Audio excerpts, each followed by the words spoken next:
Dear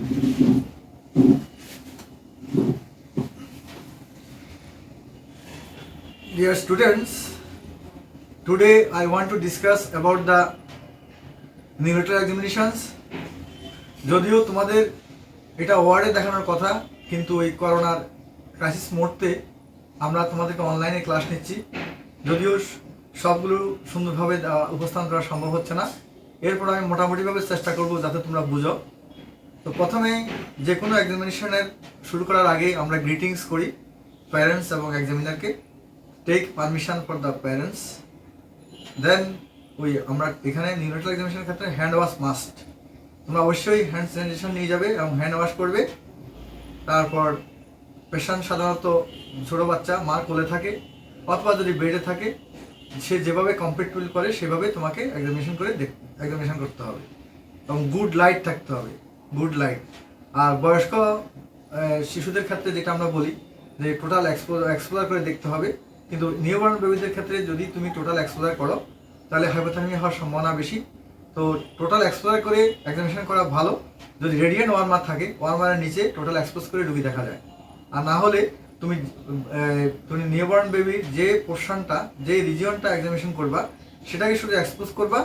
পরবর্তী সময় আরেকটা যখন রিজিয়নে চলে যাবা তখন ওই যেটা আগে পরীক্ষা করেছো সেটাকে আবার ক্লোথ দিয়ে কভার করে রাখতে হবে, নাহলে হাইপোথার্মিয়া হয়ে যাবে। তো আমরা সাধারণত তোমার নিউবর্ন এক্সামিনেশনের মধ্যে ইন্সপেকশনে আমাদের অনেক ইনফরমেশন আমরা পেয়ে যাই। তো general inspection of the whole body at a glance, এই যে আমরা এখন বাচ্চাকে এট এ গ্ল্যান্স লুক করব। লুক করে আমরা কি দেখবো ইন্সপেকশনে? আমরা দেখবো তার এপিয়ারেন্সটা নর্মাল হেলদি চাইল্ড কিনা, নাকি সে ইল লুকিং না ডাল লুকিং যেটা হয় সেটা হলো কনজেনিটাল হাইপোথাইরয়েডিজম আছে কিনা, লেথার্জিক আছে কিনা, সেপসিস হইতে পারে, আবার তোমার বিশেষ করে ডাউন সিনড্রোম হইতে পারে, আবার কনজেনিটাল হাইপোথাইরয়েডিজম হইতে পারে। তাহলে এইগুলো যদি থাকে তাহলে আমরা বুঝতে পারি যে বাচ্চাটার কোনো একটা সমস্যা হচ্ছে। তারপর আমরা ফেসের দিকে লুক করে দেখবো কোনো ফেশিয়াল এসিমেট্রি আছে কিনা। যদি এসিমেট্রি থাকে তাহলে তোমাকে মাথায় রাখতে হবে কোনো ফেশিয়াল নার্ভ পালসি আছে কিনা। পাশাপাশি দেখতে হবে যে ওর কোনো ফেশিয়াল ডিসমরফিজম আছে কিনা। বিশেষ করে ডাউন সিনড্রোমে আমরা ফেশিয়াল ডিসমরফিজম সহজে বুঝতে পারি, এটাকে বলা হয় মঙ্গলয়েড এপিয়ারেন্স। তো সাইন্স অফ রেসপিরেটরি ডিস্ট্রেস, তারপর দেখতে হবে কোনো সাইন্স অফ রেসপিরেটরি ডিস্ট্রেস আছে কিনা। চেস্টের দিকে তাকে দেখতে হবে যে কোনো সিভিয়ার চেস্ট ইনজুরি আছে কিনা, এটা একটু খেয়াল করতে হবে। তারপরে কোনো তোমার ওর নেজাল প্লেয়ারিং আছে কিনা, প্লেয়ারিং অফ দ্য নেজাল নেজি এলিনেজি আছে কিনা, স্টাইডার আছে কিনা, হুইজিং আছে কিনা, ডিসনিয়া আছে কিনা এবং গ্রান্টিং আছে কিনা। Dyspnoea, wheezing, stridor, grunting, flaring of the alae nasi এগুলো আছে কিনা। তারপরে দেখতে হবে যে তোমার কোনো ইনস্ট্রুমেন্টেশন আছে কিনা বাচ্চাটা, যেমন IV cannula, NG tube in situ, তারপর তোমার এই অক্সিজেন ইনহেলেশন, এগুলো আছে কিনা আমাদেরকে এটা দেখে নিতে হবে। কারণ এইগুলো দেখার পর সাধারণত বাচ্চাদেরকে আমরা এটাকে বলি অপরচুনিস্টিক এক্সামিনেশন।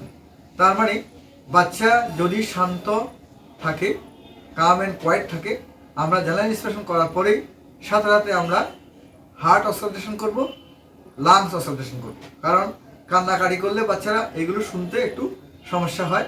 সেই জন্য যখন বাচ্চা ঘুমাবে বা বাচ্চা যখন ঘুমে থাকবে অথবা শান্ত থাকবে, ওই অবস্থায় প্রথমেই আমরা রিজিয়ন এক্সামিনেশন না করে আমরা প্রথমেই বাচ্চাকে অসকালটেট করে নেব এবং পাশাপাশি এই অসকালটেটের মধ্যে কী দেখবো আমরা যখন আমরা হার্ট অসকালটেট করবো সাথে আমরা হার্ট রেটটা দেখে নেব।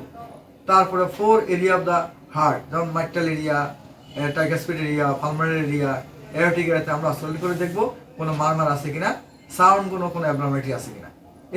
এটাই হলো তোমার শুধুমাত্র হার্টের এক্সামিনেশন। এরপরে লাংটা আমরা অসকালটেট করে নেব, এবং তোমরা খেয়াল রাখবা লাংয়ে অসকালটেট করার পর তোমরা ব্যাক অসকালটেট করতে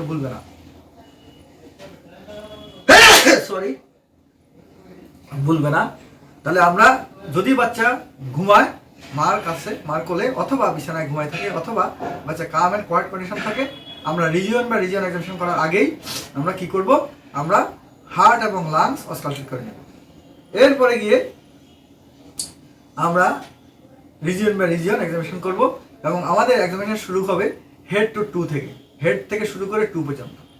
যখন আমরা হেডটা এক্সামিনেশন করতে যাব তখন আমরা হেডের দিকে তাকিয়ে দেখব মাথাটা তার বড় কিনা, তার ম্যাক্রোকেফালি আছে কিনা, মাথা কোনো ছোট কিনা, ম্যাক্রোকেফালি আছে কিনা।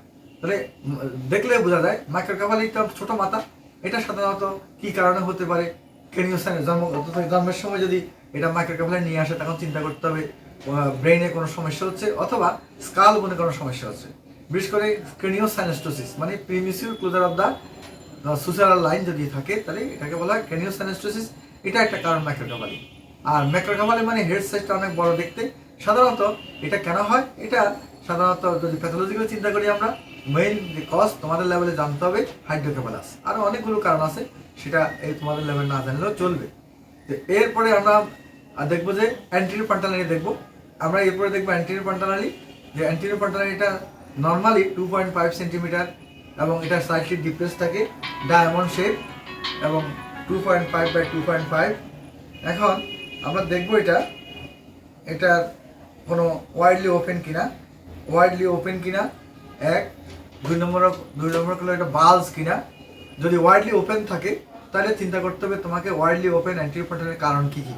সেটা হতে পারে ধরো প্রিমিসিভ বেবিজেন হতে পারে, এটা প্যাথোলজিক্যাল কন্ডিশন যেটা হতে পারে, ডাউন সিনড্রোম হতে পারে, কনজেনিটাল হাইপোথাইরয়েডিজম হতে পারে, অ্যাকন্ড্রোপ্লাসিয়া হতে পারে, এইগুলো তোমাদের মাথায় রাখতে হবে। তারপরে এরপরে দেখো আরও অনেক কারণ আছে। এরপরে দেখো যদি ডিপ্রেস থাকে তাহলে সাধারণত চিন্তা করতে হবে যে কোনো ডিহাইড্রেশন হচ্ছে কিনা। ডিহাইড্রেশনের কারণে অনেক সময় বাচ্চাদের সাংকেত বা ডিপ্রেস অ্যান্টেরিয়র পান্টালানি থাকে, অথবা বালস কিনা, বাল বা ট্যান্স। যদি বালস আর ট্যান্স হয় তাহলে সিএনএস ইনফেকশন চিন্তা করতে হবে, মনে করতে হবে যে এটা মেনিনজাইটিস, এটাই মাথা রাখতে হবে, নিউনাটাল মেনিনজাইটিস।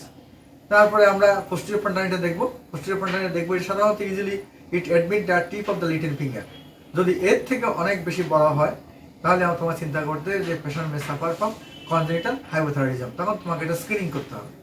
এরপরে দেখবো আমরা সুসারাল লাইনগুলো আমরা ফলো আপ করবো, সুসারাল লাইনটা নর্মাল আছে কিনা নাকি ওয়াইডলি সেপারেটেড। যদি ওয়াইডলি সেপারেটেড হইতে থাকে তাহলে তোমার চিন্তা করতে হবে ইন্টারক্যানাল প্রেশার বেড়ে যাচ্ছে কিনা। বিশেষ করে কনজেনিটাল হাইড্রোকেফালাস যেটা হয় সেখানে এটা এরকম সাধারণত তোমার সুসারাল ডায়াস্টিস থাকে।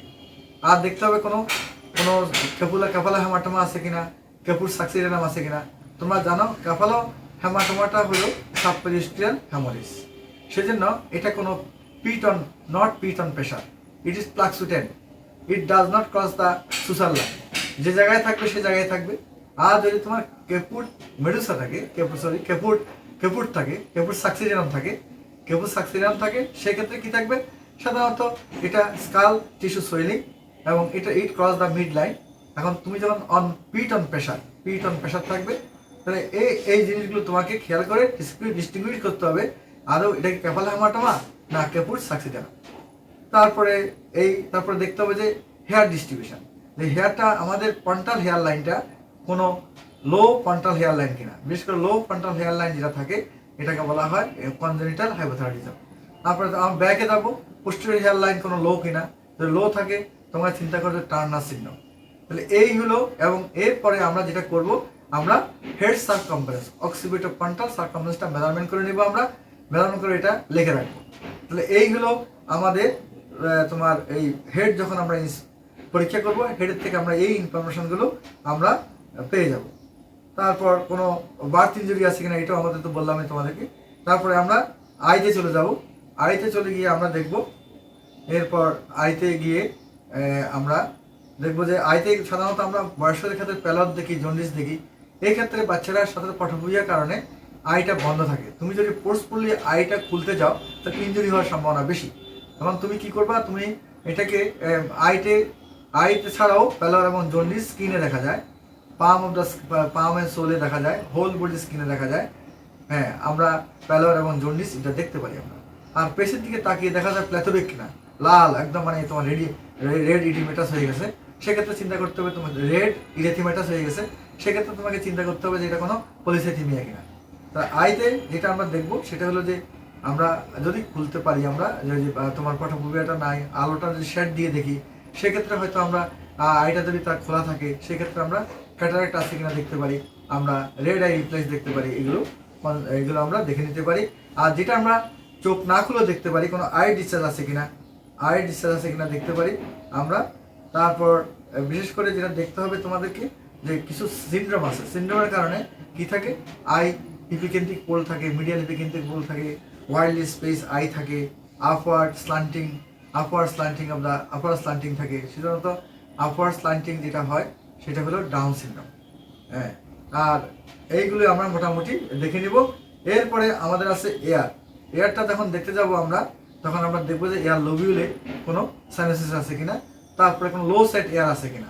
লো সেট এয়ারের জন্য তোমাকে মিডিয়াল এপিকেন্ট্রিক বরাবর একটা হরিজন্টাল লাইন টানবা। এই লাইনটার সাধারণত টু থার্ড থাকে উপরে, টু থার্ড থাকে, 1/3 থাকে উপরে, 2/3 থাকে নিচে। যদি এই 1/3 যদি পুরো কানটাই লাইন নিচে চলে আসে বা 1/3-এরও কম থাকে, তাহলে তুমি চিন্তা করতে হবে লো সেট এয়ার। এই লো সেট এয়ার সাধারণত সিন্ড্রোমিক বেবিদের থাকে। কোনো এয়ার ট্যাগ আছে কিনা জান, এয়ার ট্যাগ দেখতে হবে। সাধারণত নর্মালি এয়ার ট্যাগ থাকে, কিন্তু যদি বেশি 2-3টা এয়ার ট্যাগ থাকে, অথবা এয়ার ট্যাগ যদি থাকে, তোমাকে সাসপেক্ট করতে হবে কোনো কনজেনিটাল তোমার রেনাল অ্যানোমালিস আছে কিনা, এটা তোমাকে খেয়াল রাখতে হবে এই জিনিসটা। তারপর আমরা যেটা করব, এরপরে আমরা নোজে যাব। নোজে গিয়ে দেখবো টিপ অফ দ্য নোজে কোনো সাইনাসিস আছে কিনা, ডিপ্রেস নাসাল ব্রিজ আছে কিনা। ডিপ্রেস সাধারণত ডাউন সিনড্রোমে হয়ে থাকে। এরপর আমরা যেটা করব, ফেস দেখব। ফেস তো আমরা আগে বলেছি ইন্সপেকশনে, তোমার ফেশিয়াল এসিমেট্রি, ফেশিয়াল ইনজুরি আছে কিনা, ব্রুইসেস আছে কিনা, আমাদের ফোর্সেপ মার্ক আছে কিনা। তারপর আমরা সিন দেখব। সিনটা সাধারণত তোমার সাইজ শেপ দেখব, কারণ যদি হাইপোপ্লাসিয়া থাকে তাহলে এটাকে বলা হয় মাইক্রোগনেথিয়া। এটা সাধারণত পিয়ারি রবিন সিনড্রোমে থাকে। এরপরে আমরা মাউথ ক্যাভিটি দেখব। যদি আমরা বাচ্চা হা করে থাকে, সাথে আমরা টর্চ দিয়ে দেখে নেব। আর যদি হা না করে থাকে, এটা লাস্ট আমরা দেখে নেব। তো এর আগে আমরা যেটা দেখতে হবে, মাউথ ক্যাভিটি যাওয়ার সময় দেখবো, পরীক্ষা করার সময় দেখবো যে ক্ল্যাপ লিপ আছে কিনা। পাশাপাশি আমরা যদি হা করাতে পারি, ক্যাপ ফ্যালেট আছে কিনা দেখলাম আমরা। এই দুটো আমাদের দেখতে হবে। সাধারণত এখানে আমার ন্যাটাল টিথও থাকতে পারে, জন্মগত টিথ থাকে এখানে। তারপর লার্জ টাং আছে কিনা, ম্যাক্রোগ্লোসিয়া। তো লার্জ টাং সাধারণত এটা কারণ জানতে হবে তোমাকে। কারণটা হলো, একটা হলো congenital hypothyroidism due to myxoedematous changes, 2 নম্বর হলো ডাউন সিনড্রোমে টু ম্যাক্রোগ্লোসিয়া থাকে না, সিডো ম্যাক্রোগ্লোসিয়া, কারণ এদের অরাল ক্যাভিটির এটাই কম, সেই জন্য টাংটা বেরিয়ে থাকে। এরপর আছে ব্যাক উইথ ওয়ার্ডম্যান সিনড্রোম। এগুলো টাঙের যদি কোনো প্যাথোলজি থাকে, তাহলে সেক্ষেত্রেও বা টিউমার থাকে, সেক্ষেত্রেও টাং ম্যাক্রোগ্লোসিয়া হতে পারে। তো আমরা এরপর আমরা যেটা দেখবো, এখানেই আমরা দেখে নেব বাচ্চার সাকিং রিফ্লেক্স এবং রুটিং রিফ্লেক্স। সাকিং রিফ্লেক্স দেখার জন্য তুমি যদি বাচ্চাকে আপার লিপ আর লোয়ার লিপে স্টিমুলেট দাও, যে কোনো স্টিমুলেট দাও, অথবা পরিষ্কার করে আঙুলটাকে যদি তুমি হার্ড প্লেটে স্টিমুলেট করো, দেখবে যে তোমার আঙুলটা ধরে বাচ্চা আঙুলটা চাক করতেছে।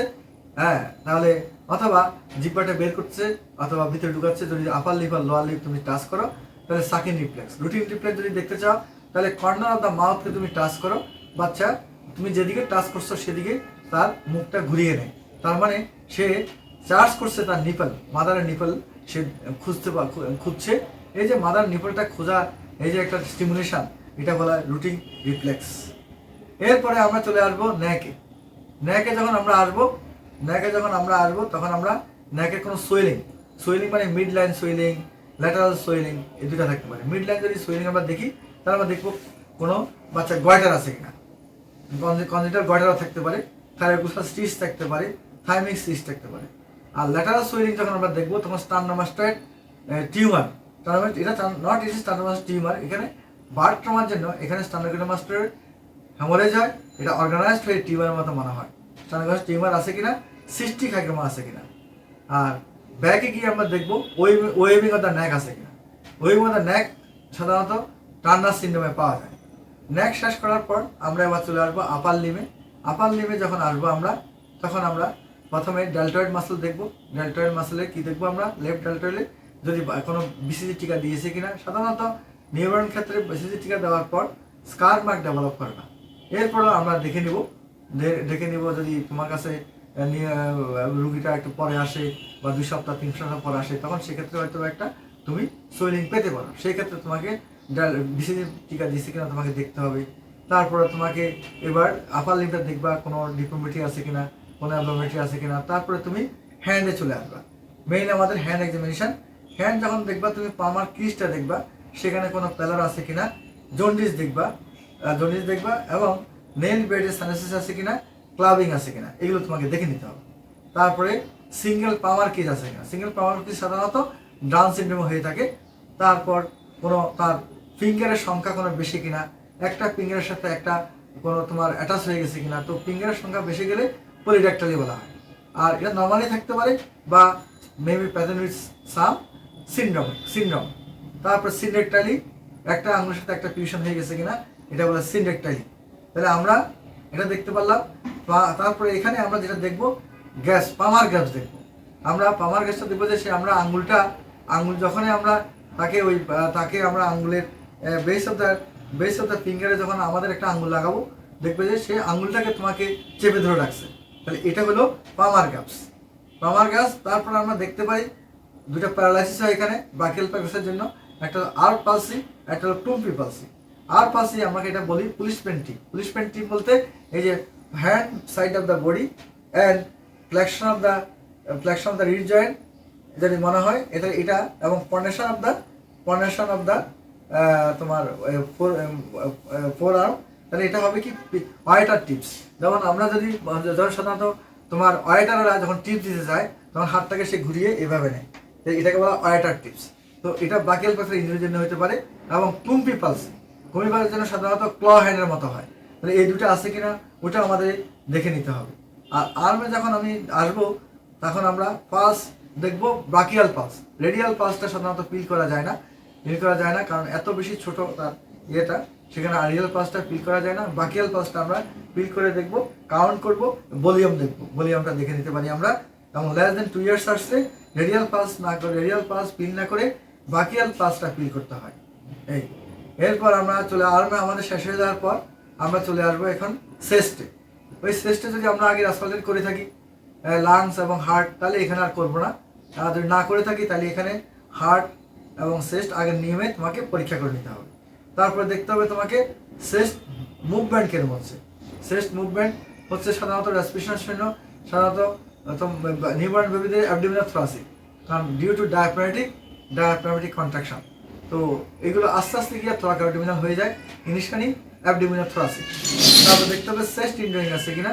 চেস্ট ইনজুরি দেখলে হবে না, সিভিয়ার চেস্ট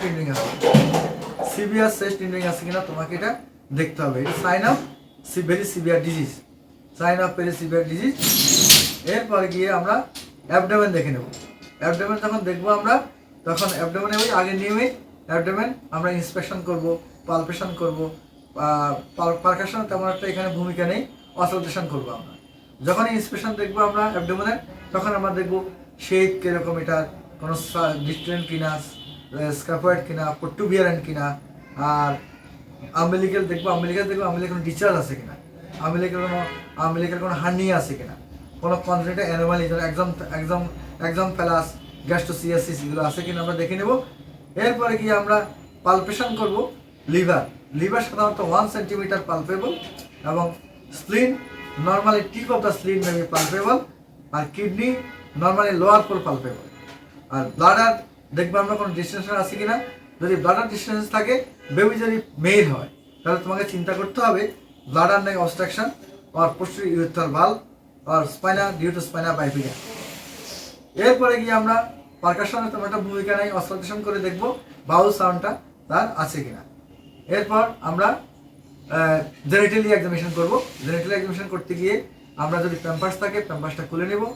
আর দেখবো প্রথমে আমরা দেখে নেব যে ইঙ্গুলার কোনো সোয়েলিং আছে কিনা, ইঙ্গুলার হার্নিয়া বার্থ থাকতে পারে। এরপরে আমরা টেস্টিসটা পালপেবল করবো, কোন টেস্টিসটা ডিসেন্ট হয়েছে কিনা, আনডিসেন্ট কিনা, বা ইঙ্গুলার কারণে আছে কিনা। তারপরে যদি টেস্টে কোনো সোয়েলিং থাকে ট্রান্সমিশন টেস্ট করে দেখবো আমরা কোনো এটা হাইড্রোসিল কিনা। এটা আমরা এইভাবে দেখে নিলাম আমরা। এবং মেল বেবি হলে কোনো মাইক্রোপেনিস আছে কিনা, যেটা গ্রোথ হরমোন ডিফিসিয়েন্সি থেকে থাকে, অথবা তোমার কোনো হাইপোস্পিডিয়াস আছে কিনা। নর্মাল ইউরেথ্রাল ওপেনিং যেখানে আছে এর বাইরে কোনো ওপেনিং আছে কিনা, ডর্সালি আছে কিনা, ভেন্ট্রালি আছে কিনা, সেটা আমরা বলা হাইপোস্পেডিয়াসিস। কোনো অ্যাম্বিগুয়াস জেনিটালিয়া আছে কিনা।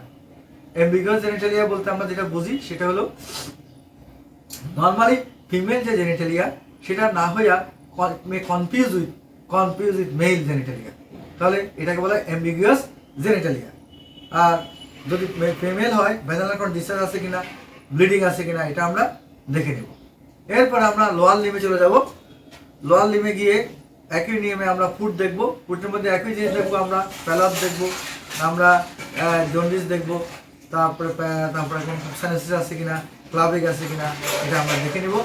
এখানে আসলে আমরা প্ল্যান্টার গ্যাপস দেখে নেব। প্ল্যান্টার গ্যাপস একই নিয়মে বেস অফ দ্য টুল, ওখানে যদি আমরা ফিঙ্গার দিই সে টু দিয়ে আমাদের আঙুলটাকে গ্যাপস করবে, এটা হলো প্ল্যান্টার গ্যাপস। তারপরে কোনো ফুড ডিফর্মিটি আছে কিনা, টেলিভিস ইকুনিভারাস আছে কিনা, কোনো পলিডাক্টালি সিনিডাক্টালি আছে কিনা, একই আপার লিমের মতো। এখানে কিন্তু গ্যাপ থাকবে, স্যান্ডেল গ্যাপ বলি আমরা। আমরা যখন স্যান্ডেল পড়ি তখন গ্রেড 2 এবং ফার্স্ট 2 এবং সেকেন্ড 2, মানে গ্রেড 2 এবং তারপরে 2টার মাঝখানে একটা গ্যাপ থাকে স্যান্ডেল পড়লে, এটা বলা হয় স্যান্ডেল গ্যাপ। যদি এই গ্যাপটা বেশি পড়ে থাকে বা গ্যাপটা বেশি পড়া থাকে তাহলে তোমাকে সাসপেক্ট করতে হবে patient May suffering from patient May present with down syndrome.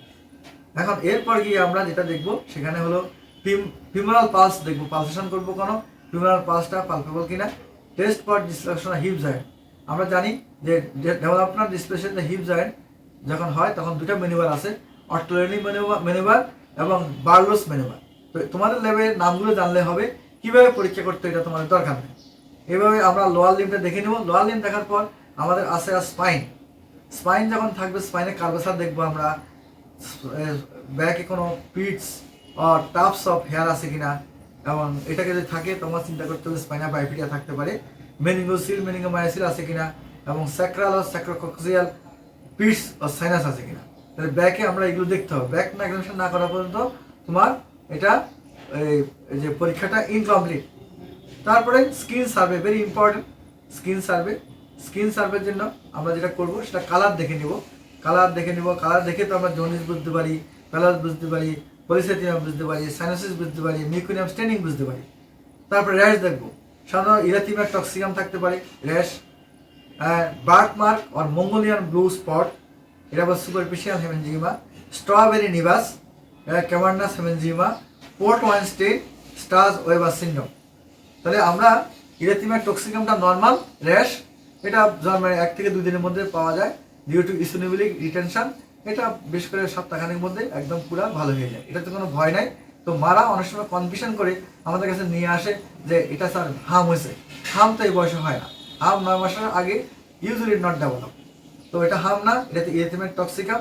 আর দেখবো আমরা birth mark, Mongolian blue spot আছে কিনা, স্ট্রোক বাইট আছে কিনা, এগুলো বাচ্চাদের থাকে, দেখলেই বোঝা যায় এটা। আর দেখবো স্ট্রবেরি নিভাস, এটা ক্যাভার্নাস হেমেনজিমা, স্ট্রবেরি কালারটা স্ট্রবেরি থাকবে এবং পোর্ট ওয়াইন স্টেইন থাকবে। যদি থাকে তখন তোমাকে চিন্তা করতে হবে এটা স্টার্স ওয়েবার সিনড্রোম। তাহলে আমরা 4টা জিনিস স্ক্রিনে আমরা দেখে নেব। At the end of examination, এই যে আমরা at the end of examination আমরা কি করব, আমরা মরাল রিপ্লেসটা দেখে নেব। মরাল রিপ্লেস মানে আমরা দেখবো তখন ও কিভাবে দেখি মরাল রিপ্লেসটা আমরা বাচ্চার মাথাকে একটা সাপোর্ট দিব এবং 10 সেন্টিমিটার আমরা বেড থেকে উঠিয়ে আমরা ড্রপ করবো। ড্রপ করার পর বাচ্চা কি করবে, বাচ্চা হাত দুটাকে অ্যাবডাকশন করবে এবং সাথে সাথে অ্যাডাকশন করবে। তাহলে এমব্রেস করবে। হ্যাঁ, তাহলে এটা হলো তোমার মরাল রিপ্লেস। তারপর ব্যান্টার সাবস্টেশন দেখবো আমরা, স্টেপিং রিফ্লেক্স দেখবো। এগুলো তো তোমার প্র্যাকটিক্যাল না দেখালে বুঝবে না। স্টেপিং রিফ্লেক্স দেখবো। লাস্ট অফ আমরা অ্যান্থ্রোমেট্রি করবো, ওয়েট দেখবো, ল্যাং দেখবো। এবং নিউবর্ন বেবিদের ল্যাং 2 বছর নিচে আমরা কি করি, ল্যাং ওএফসি যদি আমরা আগে মেজারমেন্ট করে না থাকি তাহলে এখানে আমাদেরকে ওএফসি মেজারমেন্ট করতে হবে। এই হলো তোমাদের নিউবর্ন এক্সামিনেশন। এখন জন্ডিস দেখার জন্য তোমাদেরকে করতে হবে যে স্কিনের মধ্যে তোমরা প্রেসার দিয়ে ছেড়ে দিবা, মানে ব্ল্যান্স করে দেখবা। তার যখন তুমি স্কিনে প্রেসার দিবা, ছেড়ে দিবা, দেখবা যে কালারটা আবার হলুদ হয়ে যাচ্ছে, তাহলে এটা হলো জন্ডিস। এবং তুমি চাপ দিবা, চাপ দেওয়ার পর প্রেসার দিলে আবার যখন তুমি ছেড়ে দিবা দেখবা যে কালারটা হলুদ, এটা দেখতে হয়। পামও দেখতে হয়, অ্যাডুলার স্কিনও দেখতে হয়, কারণ ওদের চোখে দেখার সুযোগ কম। এটা তোমাদেরকে পরীক্ষার সময় সাধারণত নিউরোটাল জন্ডিস আর একটা কেস দেওয়া হবে।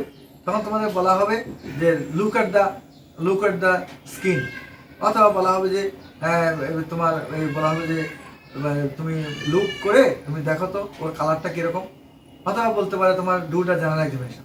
এই যা পরীক্ষা করলাম এইগুলো জেনারেল এক্সামিনেশন।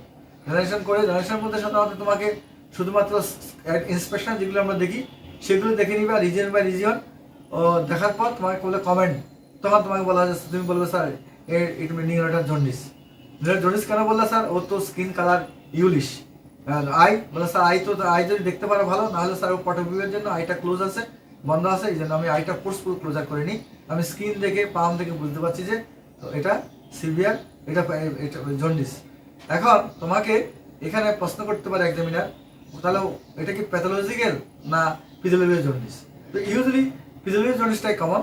তো প্যাথোলজি জন্ডিসটা কেন, ফিজিওলজি জন্ডিস যদি বলে কেন, বলে sir it only involve in the face, it does not extend up to the palm and sole. Palm and sole সাধারণত ফিজিওলজি জন্ডিসটা 15 মিলিগ্রাম পার ডিএল এর উপরে উঠে না। হ্যাঁ, এটা মনে রাখবা। আর pathology jaundice 20 or more palm and sole involve হয়। তারপর ফিজিওলজি জন্ডিসের মধ্যে কোনো প্যালট থাকে না, প্যাথোলজি জন্ডিসের মধ্যে প্যালট থাকতে পারে। ফিজিওলজি জন্ডিসের মধ্যে তোমার কোনো এই হ্যাপাটাস ফিনোমেগালি থাকে না, প্যাথোলজির মধ্যে হ্যাপাটাস ফিনোমেগালি থাকতে পারে। তাহলে এইভাবে তোমাকে চিন্তা ভাবনা করে তোমাকে কোশ্চেনটা অ্যান্সার করতে হবে। তখন তোমাকে বলবে যে what are the cause of neonatal jaundice. তো তুমি মোস্ট ইম্পর্টেন্ট কয়েকটি কথা বলে নিবা, যেমন তোমার ফিজিওলজি জন্ডিস অফ প্রিমিসিভিটি, হ্যাঁ, তা আরএস অ্যান্ড এবি ইনকম্প্যাটিবিলিটি, তারপরে বলবা যে নিউরোটাল সেপসিস, তারপরে তুমি বলবা যে breast milk jaundice, breast feeding jaundice, তারপরে বলবে কনজেনিটাল হাইপোথাইরয়েডিজম, ইনফ্যান্টাল হাইপারটেনশন, তারপরে তুমি বলতে পারো যে biliary atresia, তারপরে কোলিডোকাল সিস্ট, হ্যাঁ, তারপরে বলতে পারো টোটাল প্যারেন্টাল নিউট্রিশন। মানে এইভাবে তোমাকে কয়েকটা নাম বলে দিতে হবে। আর যদি এক্সামিনার বলে না তুমি কি করো, তুমি এটা করো, ওই যে day by day according to age of onset বলো। তাহলে যদি 24 ঘন্টার মধ্যে জন্ডিস কি কারণে আসতে পারে তোমরা বলতে পারো না, পরীক্ষার সময় জিজ্ঞাসা করা হয় 24 ঘন্টার মধ্যে জন্ডিস কেন আসে, মানে প্রথম যে কমন কজটা সেটা বলবা যে এই blood group incompatibility, both AB আর আরএস, এটা বলতে হবে। সেকেন্ড হলো হেরিডিটারি প্যারাসাইটোসিস, থার্ড হলো আর্লি অনসেট নিউরোটাল সেপসিস, ফোর্থ হলো তোমার যে টর্চ ইনফেকশন, তারপরে তোমার ফিফথ যেটা হলো যে G6PD ডিফিসিয়েন্সি। এগুলো তোমাকে এইভাবে কয়েকটা নাম বলে দিবে। এরপর আসছে second of third day jaundice, বলবে physiological jaundice. Second of physiological jaundice, breast feeding jaundice, breast involve metabolism, এইগুলো আসতে পারে। তারপরে ধরো third day 1 hour to 7 days, সেক্ষেত্রেও তোমাকে আসতে পারে এখানে লেট অনসেট নিউরোটাল সেপসিস আসতে পারে। তারপরে এখানে আসে ইনভলভ মেটাবলিজম আসতে পারে। তারপরে তোমার আছে নন হিমোলাইটিক ফ্যামিলিয়াল জন্ডিস। কি আছে এগুলো, যেমন কতগুলো সিমটম আছে, কি সিমটম, যেমন কিগলার নিজার সিমটম যদি এটা একটু আগে আসে, তারপরে ডোবিন সিমটম, রুটার সিমটম। এরপরে গিয়ে তোমার 2 সপ্তাহ মানে 1 সপ্তাহ তো সেকেন্ড উইক থেকে যদি পারসিস্ট করে লং টাইম, সেক্ষেত্রে কিছু কারণ আছে, সেটার জন্য সাধারণত আমরা যেটা বলি ব্রেস্ট মিল্ক জন্ডিস 1। নাম্বার 2 হলো আমরা biliary atresia, এটা নিউরোটাল হেপাটাইটিস সিনড্রোম, এই দুটোই কমন। এরপরে ইনভলভ মেটাবলিজম, তারপরে আছে তোমার কনজেনিটাল হাইপোথাইরয়েডিজম, তারপরে আছে তোমার infantile hypertension, total parenteral nutrition, choledochal cyst. এই কয়েকটা কারণ, এখানেও লেট অনসেট নিউরোটাল সেপসিস আসতে পারে। এইভাবে তোমাকে বলে দিতে হবে, তখন টিচার তোমাকে বলার আর সুযোগ নেই। তারপরে এরপরে তোমার কজ করতে পারে যে এটা যদি আরএস এন্ড এবি ইনকমিউনিটি থাকে, তুমি ট্রিটমেন্ট বা স্যার এটাকে আমি ফটোথেরাপি দিব অ্যান্ড এক্সারসাইজ ট্রান্সমিশন করবো, এই দুটো কথা বললে হয়ে যাবে। তো আশা করি তোমরা বুঝতে পারছো এবং সেভাবে তোমরা এক্সামিনেশন করে নিবা। আর আমি দেখি তোমাদের ছবিটা সাথে তোমাদেরকে মিলিতে পারি কিনা, যদি না পারি তাহলে অডিও লেকচারটাই তোমাকে শুনে রুগীকে দেখে ওয়ার্ডে তোমাকে এক্সামিনেশন করতে হতে পারে। তো থ্যাংক ইউ ডিয়ার স্টুডেন্ট।